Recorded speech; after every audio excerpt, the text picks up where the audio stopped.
സുരേഷ് കേൾക്കാമോ? കേൾക്കുന്നുണ്ട്, പറയണം.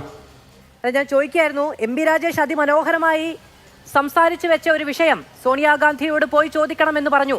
സഭയിൽ വലിയ പ്രതിരോധം എന്തിന് വി ശിവൻകുട്ടി പാട്ടുപാടിയതടക്കം കോൺഗ്രസിനെതിരെ മുന്നോട്ട് വെച്ചു. പ്രതിഷേധങ്ങളുടെ വായ കൊട്ടിയടച്ചു, പ്രതിപക്ഷം തോറ്റോടി എന്നതടക്കം പറഞ്ഞു. പക്ഷേ അത് കഴിഞ്ഞ് കടകംപള്ളി സുരേന്ദ്രനിലേക്ക് എത്തിയപ്പോൾ എന്താണ് സംഭവിച്ചത്? പ്രതിപക്ഷം തോറ്റോടി എന്നതിന് എന്താണ് സംശയം? ഈ കഴിഞ്ഞ കാലയളവിൽ കേരള നിയമസഭയിൽ പ്രതിപക്ഷം സാധാരണക്കാരെ ബാധിക്കുന്ന നിരവധി വിഷയങ്ങൾ അടിയന്തര പ്രമേയമായി കേരളത്തിൻ്റെ നിയമസഭയ്ക്കകത്ത് ചർച്ച ചെയ്യുന്നതിന് വേണ്ടി കൊണ്ടുവന്നിട്ടുണ്ട്. ആ ചർച്ച ചെയ്ത കാര്യങ്ങളെല്ലാം തന്നെ നെല്ലും പതിരും ആ നിയമസഭയ്ക്കകത്ത് തിരിയുന്നതാണ് നമ്മൾ കണ്ടിട്ടുള്ളത്. പ്രധാനപ്പെട്ട കാര്യങ്ങളുടെ എല്ലാ അടിയന്തര പ്രമേയങ്ങൾക്കും അനുമതി കൊടുത്ത ഒരു സർക്കാരാണ്. ആ കാര്യത്തിൽ സർവകാല റെക്കോർഡാണ് കേരള നിയമസഭയ്ക്ക് രണ്ടാം പിണറായി സർക്കാരിനുള്ളത്. അതിൽ എനിക്ക് തോന്നുന്നു ബഹുമാന്യായ മാധുവിന് പോലും സംശയമുണ്ടാകും എന്നെനിക്ക് തോന്നുന്നില്ല. അത്രമാത്രം തുറന്ന ഓപ്പൺ ഡിസ്കഷന് വേദിയായിട്ടുള്ള ഒരു നിയമസഭ. ആ നിയമസഭയ്ക്കകത്ത് ഈ സ്വർണ്ണ കളവ് പോലുള്ള ഒരു പ്രധാനപ്പെട്ട വിഷയം ജനങ്ങളെ അറിയിക്കുന്നതിന് വേണ്ടി ഒരു തുറന്ന ചർച്ചയ്ക്ക് വേദിയാകേണ്ടുന്ന ഒരു സന്ദർഭത്തിൽ നിന്നും എന്തിനാണ് പ്രതിപക്ഷം ഒളിച്ചോടിയത്? അതാണ് ഏറ്റവും പ്രസക്തമായ ചോദ്യം. അത് ചോദിക്കുമ്പോൾ തിരിച്ചെന്തെങ്കിലും പറഞ്ഞ് ഇരുട്ടുകൊണ്ട് ഓട്ടയടച്ചിട്ട് ഒരു കാര്യവുമില്ല. ഇവിടെ കടകംപള്ളി ഇന്നത് പറഞ്ഞു, അല്ലെങ്കിൽ ബഹുമാന്യനായ തദ്ദേശ സ്വയംഭരണ എക്സൈസ് വകുപ്പ് മന്ത്രി ശ്രീ എം പി രാജേഷ് മറ്റൊരു കാര്യം പറഞ്ഞു എന്ന രൂപത്തിലേക്ക് കാര്യങ്ങളെ യഥാർത്ഥ വസ്തുതയിൽ നിന്നും വളച്ചൊടിക്കുന്നതിന് വേണ്ടിയിട്ടാണ് അവർക്ക് ഉത്തരം മുട്ടുമ്പോൾ കൊഞ്ഞനം കുത്തുന്നു എന്ന സമീപനമാണ് പ്രതിപക്ഷം, കോൺഗ്രസ്, മുസ്ലിം ലീഗ് ഈ സംസ്ഥാനത്ത് അതിൻ്റെ നേതാക്കന്മാർ തുടർച്ചയായി നടത്തിക്കൊണ്ടിരിക്കുന്നത്. അവർക്ക് ഇക്കാര്യം ജനങ്ങളെ അറിയിക്കണമെന്നുള്ള ഏറ്റവും സോണിയാഗാന്ധി അന്വേഷണത്തിന്റെ പരിധിയിലേക്ക് വരണമെന്ന് ഭരണപക്ഷം സഭയിൽ ആവശ്യപ്പെട്ടില്ലേ?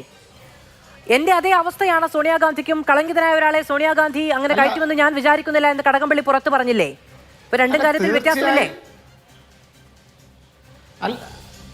അല്ല, തീർച്ചയായും ആരുടെയെങ്കിലും വാക്കുകളിലെ പുറത്തു വരുന്ന ശകലങ്ങളെ മാത്രം എടുത്തു വെച്ച് അതിനെ ഒരു ചർച്ചയ്ക്ക് വിഷയമാക്കുന്നതിന് മുൻപേ അന്വേഷണത്തിൻ്റെ കാര്യത്തിൽ ഇപ്പോൾ സ്വർണം കട്ടവനും സ്വർണം വാങ്ങിയവനും കട്ട മുതൽ വാങ്ങിയവനും സോണിയാഗാന്ധിയുടെ കയ്യിൽ ഈ ബ്രേസ്ലെറ്റോ വളയോ ചരടോ എന്താണ് കെട്ടിക്കൊടുക്കുന്നതിനെ സംബന്ധിച്ചും 2 തവണ അവിടെ എങ്ങനെ ഈ സുരക്ഷാ വേലി മറികടന്ന് അവിടെ എങ്ങനെ എത്തപ്പെട്ടു എന്നതിനെ സംബന്ധിച്ചും ആ എത്തപ്പെടാനുണ്ടായ സാഹചര്യം എന്താണ് എന്നതിനെ സംബന്ധിച്ചുമൊക്കെ സ്വാഭാവികമായും SITയോ EDയോ ഒക്കെ അന്വേഷണത്തിൻ്റെ പരിധിയിൽ വന്നേക്കാം.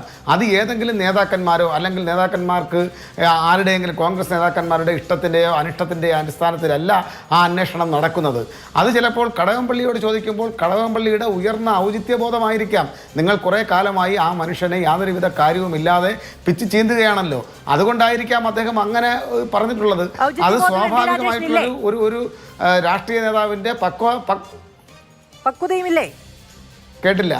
ഔചിത്യബോധവും പക്വതയും മന്ത്രി എം പി രാജേഷ് അല്ല, ശ്രീ എം പി രാജേഷ് നിയമസഭയ്ക്കകത്ത് പറഞ്ഞതും കേരളത്തിലെ CPMൻ്റെ ഒരു എളിയ പ്രവർത്തകൻ എന്നുള്ള നിലയിൽ ഞാനുമൊക്കെ പറയുന്നത് വളരെ കൃത്യതയോട് കൂടിയിട്ടാണ്. നിങ്ങൾ ഈ കാര്യത്തിൽ അതിനകത്ത് സ്വാഭാവികമായ നടപടിക്രമം എന്ന് പറഞ്ഞ കടകംപള്ളിയുടെ വാക്കുകളെ മാധ്യമപ്രവർത്തകർ വളച്ചൊടിക്കാൻ ശ്രമിച്ചപ്പോൾ അദ്ദേഹം എല്ലാ കാര്യങ്ങളിലെയും സ്വാഭാവികതയും അസ്വാഭാവികതയും നിരത്തി ചില കാര്യങ്ങൾ പറഞ്ഞു.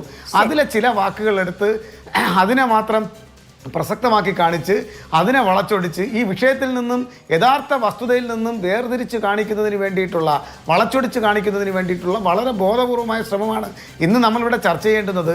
അടിയന്തര പ്രമേയം അവതരിപ്പിച്ച് ഈ വിഷയം കേരളത്തിലെ ജനങ്ങളുടെ മുന്നിൽ അക്കമിട്ട് നിരത്താനുള്ള അവസരത്തെ പൂർണ്ണമായും നശിപ്പിച്ച് എന്തിന് പ്രതിപക്ഷം കേരളത്തിൻ്റെ നിയമസഭയ്ക്കകത്ത് നിന്ന് ഒളിച്ചോടി എന്നതാണ് ഇവിടുത്തെ പ്രധാനപ്പെട്ട പ്രസക്തമായ വിഷയം. ആ വിഷയമാണ് നമ്മൾ ചർച്ച ചെയ്യേണ്ടത്. അല്ലെങ്കിൽ വളരെ ബഹുമാനപൂർവ്വം അങ്ങേ ക്ഷണിച്ചു വരുത്തിയത് ആ വിഷയമാണ് ചർച്ച ചെയ്യേണ്ടത് എന്ന് ഞങ്ങൾക്ക് നല്ല ബോധ്യമുണ്ട്. ഈ വിഷയമല്ല ചർച്ച ചെയ്യേണ്ടത് എന്ന് അങ്ങേക്കൊരു എതിരഭിപ്രായം ഇതുവരെ രേഖപ്പെടുത്തിയിട്ടില്ല എന്ന് ഞാൻ വളരെ വിനയപൂർവ്വം അറിയിക്കുന്നു. കൃത്യത, വളച്ചൊടിക്കൽ, വേർതിരിച്ചു കാണിക്കൽ, അടർത്തിമാറ്റൽ എന്നീ വാക്കുകളില്ലായിരുന്നെങ്കിൽ എന്തു ചെയ്തേനെ എന്ന് ഞാൻ അത്ഭുതപ്പെടുകയും ചെയ്യുന്നു.